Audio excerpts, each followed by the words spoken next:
Welcome back to episode 96 of Inside the Vault, a Carolina Panthers podcast. I am your host, Ryan Smith. A little rapid reaction for the Panthers falling to the New Orleans Saints 17-7 yesterday in Charlotte, North Carolina. My co-host of my Winning the Division podcast, Ben Troupe, former NFL tight end, nice enough to join me here for this recap of Panthers Saints and a brief look ahead to his matchup with his Atlanta Falcons on Sunday in Atlanta. We will have that preview for you later this week. Um, Ben, the New Orleans Saints just efficiently took this game to the Carolina Panthers. Line of scrimmage dominating on both sides of the ball. It really wasn't necessarily what the Panthers did wrong, but what the New Orleans Saints did right. Yes, the Bryce Young didn't play very good. Yes, the Panthers were sleepwalking. They were very flat. Total yards 388 to 175 in favor of the Saints. 5.8 yards per play for the Saints, 3.5 for the Panthers. 266 yards passing for the Saints, 102 for Carolina. 122 rushing yards for the Saints, just 73 for Carolina. 2 turnovers to 1 favoring the Panthers, obviously the category you don't want to be favored in. And then time of possession, 33 minutes for the Saints, 26 for Carolina's. Total plays, 67 for the Saints, just 50 for Carolina. And then the Saints 17 first downs to the Panthers 13.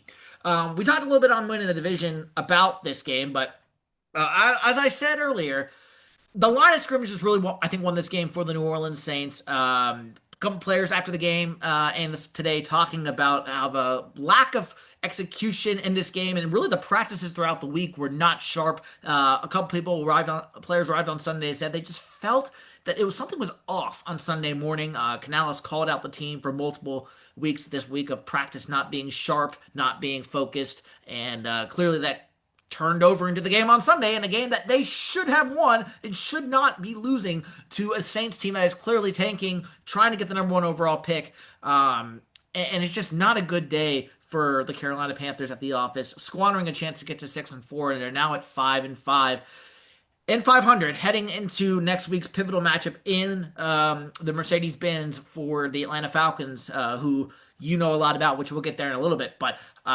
yeah, so your thoughts on this game for the Panthers, where the defense gave up 17 points, but really it was 10 points if you don't count Bryce's last interception there towards the game, which was really garbage time at that point after it seemed like nothing was going right for Carolina. The defense did their job, more or less, and offensively, they just didn't get it done. This is one of those games, Smitty, that you hope don't happen against a team like New Orleans. I remember a couple of weeks back when you guys were getting ready to play the Jets, you kept saying, man, we don't want to be the team that the Jets get their first win against. And I think for the New Orleans Saints, this is about pride more than actually getting their second win. They knew the New Orleans Saints knew that going into this season, they got a rookie at quarterback. They had Spencer Rattler. They didn't have Tyrann Mathieu. He retires right before the season starts. The Saints were going to be scratching the claw for every single win, but they played with pride. So this game was one, I think what helped is the lack of aggressive play calling with Coach Canales. No, Bryce Young did not play well. No, we're not saying it at all. But you know what you are on offense. You know you got the two-headed monster with, I think, Dowdle being the number one guy, even though Chuba Hubbard is obviously the franchise guy right now with the contract that he's got. You know what you got is Ted McMillan with the type of possession receiver that he is on the outside. You know what you got, with Coker, who definitely can work the slot, and Xavier Legette, people still waiting on him to go out there and earn his paychecks. But Canales has to call the plays. And the lack of explosive play calling, explosive plays is only caused by explosive play calls. Put us in a position to go out there because the Saints are going to dink and dunk. The Saints play with reckless abandonment. What do they have to lose? What do you mean? We can take chances. Alvin Kamara is still very silky smooth. I mean, I don't know how he's able to do what he does. With the catching the football. Alvin Kamara is C-Mac before C-Mac. Taysom Hill and Alvin Kamara have always been a thorn on the side for whatever reason. Frustration. You should be frustrated because of who it happened against, less than how it happened, because the Saints are a bad team. The Panthers are a team trending upward. I don't know if the Panthers are good or bad. They're kind of like lukewarm. As the kids say today, they went from terrible and unwatchable to they're mid.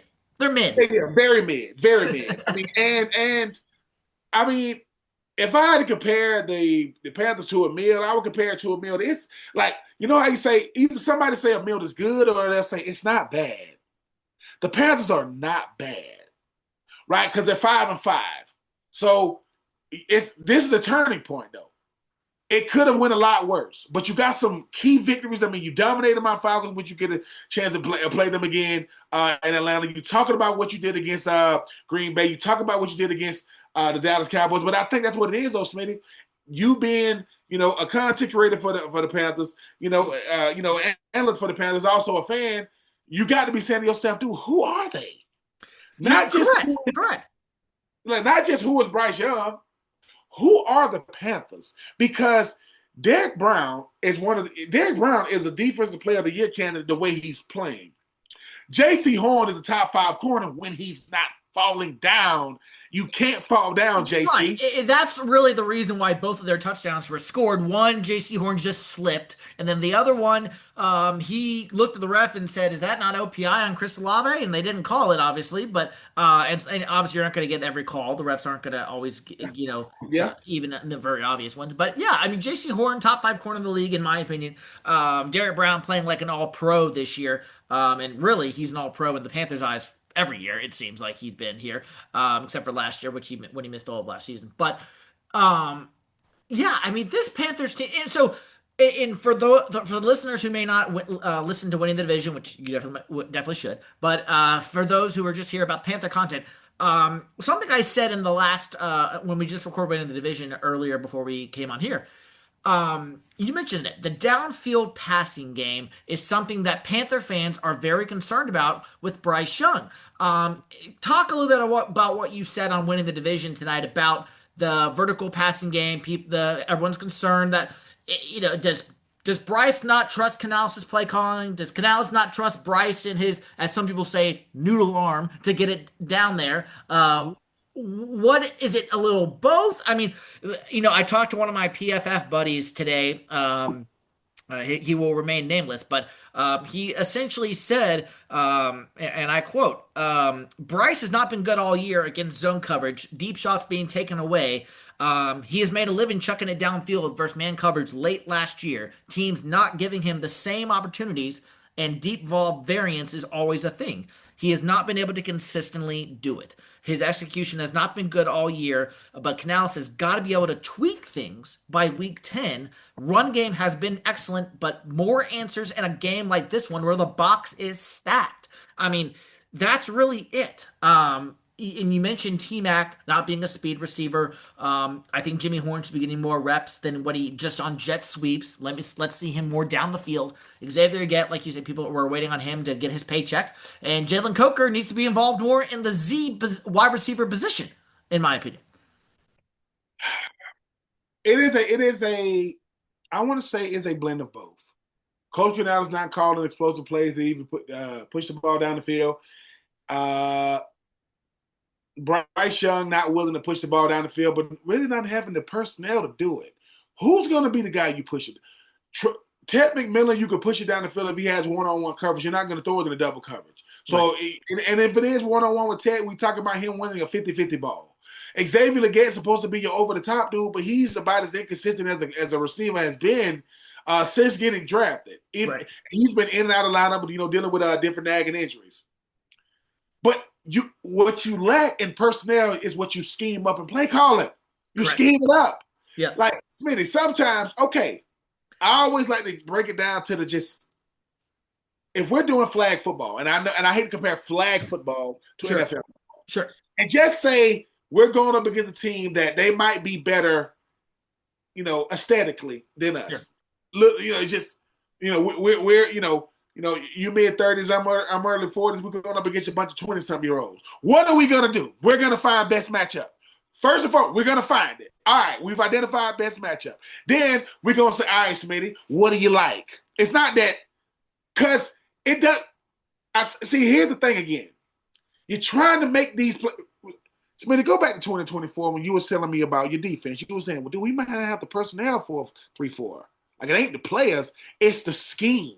We might not have the guys for this scheme. A year later, You got a healthy Derrick Brown who's going to make everybody better because he's going to get double and triple team, which means guys are going to get one-on-ones on the outside. J.C. Horn is going to lock down one side of the field. We got two safeties that can nothing cheap, nothing deep. When you say that, because you got key components. I got somebody in the front. I got somebody in my D line. I got good linebackers, right? And I got quality safeties. And I got linebackers. I mean, they ain't Luke Kuechly. Nobody is. But they can go out there and make plays. On offense, Coach Canales is not aggressive. So no matter what Bryce does, a lot of times it's improvising. It's Bryce getting outside of the pocket, cutting off one side of the field. Because if he runs to the right, he can only throw right. If he runs left, he can only throw left. If he sits in the pocket, who's going to win one-on-one deep? Coker? Who's going to Jimmy Horn Jr.? If he's even dressing. Because the only way he's going to dress is if he's starting on special teams. So while all the criticism is fair, I want to make sure, right, it's warranted. Yeah. No, Bryce has not played well. But, Smitty, think about this. Bryce can make every throw. Can they get open? I mean, look, if I'm running a flat, either if I'm running a flat from the tight end position, either I got a slant coming behind it because the flat ain't nothing but a clear out, right? Or I got a dig coming behind it. But go routes are simply, hey man, stack the DB, get on top of it. Make sure if you're on the sideline, make sure you give yourself at least 45 yards to kind of put it on the sideline. If you're in the slot, the best matchup safeties are there for a reason. They ain't there to cover people. They're there to make sure people don't score touchdowns. All that being said, Coach Canales got the call. If they can't get open on their own, you scheme it up. But it has to be aggressive. I don't want to see all these route tree type route combinations. Ted McMillan is a really, really good receiver, but the tape is out on him is that he's not a burner. No, he's not. You know who else is not a burner? Mike Evans. Mike Evans wasn't a burner coming out of Texas A&M. Throw it up to him. The stats prove something. Real fast guys don't usually come open because they don't know how to get open. They just want to use their speed.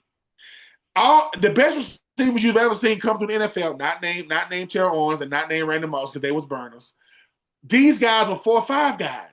They weren't 4-2, 4-3 guys. So Ted McMillan was 6'4".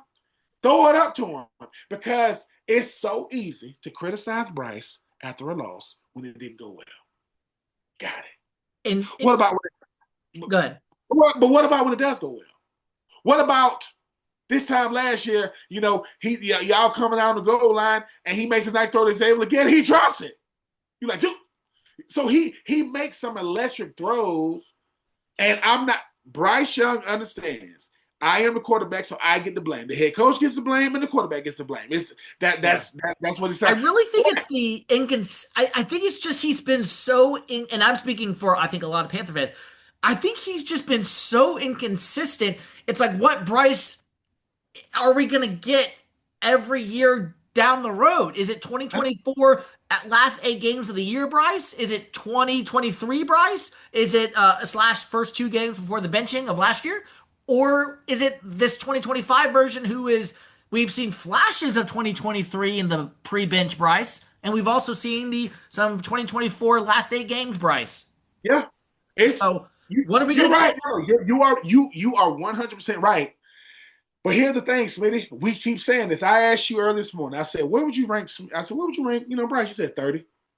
I said, what would you rank Coach Canales? He said 30, 31. So my head coach, who is also my offensive coordinator, calling the plays.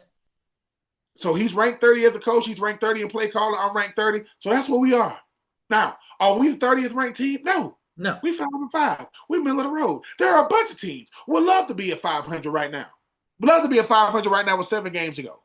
That means that, we kind of been we teetering. Right. Now, these next 7 games are going to be pivotal, not just for the Panthers, but for every team in the league. Because if you're trending up one, you want to keep trending up one. If you're trending down, you want to try to trend. But if you're right there, who's going to tip the scale? Is it going to be the defense? Is it going to be the offense? Is it going to be special teams? Is it going to be all 3? Is it going to be 2 out of 3? I think for the Panthers to go where they're trying to go, Coach Canales is going to have to come into the office and meeting room and say, all right, fellas, we're going to get aggressive. What? Yeah. Because if you don't get aggressive on offense, it looks like we don't got no explosive players. That is not true either. That is not true. Dowdle is very explosive. I don't think they give the ball enough. I think Ted McMillan can be explosive if you scheme it up. I think you got to keep putting pressure on Xavier Legette and say, dude, you got to get open. And Coker has been a bright spot since he came back. He's been a bright spot. So I think for Bryce Young, it's saying, hey man, take the governor off, let him go out there and see what he can do, because I put more on Coach Canales than I do Bryce Young, because I know Bryce Young can play. It's just the team has been bad around him. He had a lot to do with it too. He ain't giving him out. But Smitty, until proven otherwise, I don't know. The jury is more out on Canales than Bryce, even though we know how inconsistent Bryce has been and will be. Yeah. Well, Canales, you the one calling the play. So if you want him to do something different, call something different, and let's see what happens after that.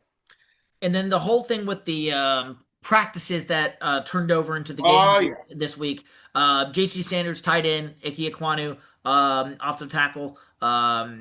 Just mentioned after the post game. Nick Scorton, a rookie defensive end, second round pick from Texas A&M, also mentioned it. He was the one who specifically said it was a little quieter than just a little flat when I arrived on Sunday morning before the game. This is a rookie saying this, and he said, "I know I hadn't been here long, and I know." His quote was something along the lines of, "A couple of guys got a little big headed, forgetting what happens around the NFL." Yeah. This is a rookie on the Panthers. I will say this. It's like this. The NFL is not that much different than any other profession when you start talking about inner workings or we got some type of turmoil. You always consult with each other first. It's much. If you heard that this is not going to happen. This is hypothetical. This will never happen. But if I was like, yeah, man, I heard that Ben's going to another podcast called Win the Division. What? You're going to be like, what are you talking about? Here's the thing. It's not so much what is being said. You know the person they're talking about. You're like, why would he do that? Well, he could have just came to me. And I'm telling you, you always have to look at collateral damage. What can I say now that could hurt us down the road? Because once again, you're never, ever as good as they say. You're never as bad as they say. You're right there in the middle. Don't get too high on the house. I don't care who you are. You're not good enough to be calling us out publicly because you are trying to speak for all of us. Yeah, we had a bad practice. It happens. No, but it's like this. Can I have a bad practice and win? Yep, just like I can have a good practice and lose. That's the part. It's not that what they're saying is lies. I believe them. Dude, that's when you got to be a professional. That's when you got to be a pro and go, control these narratives. Because the same person who's calling people out this week could be getting called out the next week. And if I'm the Panthers, you take this personally. We got the back and forth. Take this personally. If you're the Panthers, if you're Coach Canales, behind the scenes, say the right things to the media, yes. But Coach Canales has got to be taking this personal. And the players, the captains on this team, J.C. Horn, Jarrett Brown, Bryce Young have got to come out this week and lead the charge at practice, hold everybody accountable. This is Atlanta week. I know you want, as an Atlanta, you know how. I'll take it. That's what I was gonna say. If you are Atlanta, you gotta use this. You gotta because Smitty, I'm trying to tell you, it's like this. You're married, I'm married. Just say you and the missus have a disagreement in the car. Y'all on y'all way to see her parents. Y'all on y'all way to see their in-laws. By the time y'all get out that car, we know what was said in the car. That's in the car. You Sally, because I'm not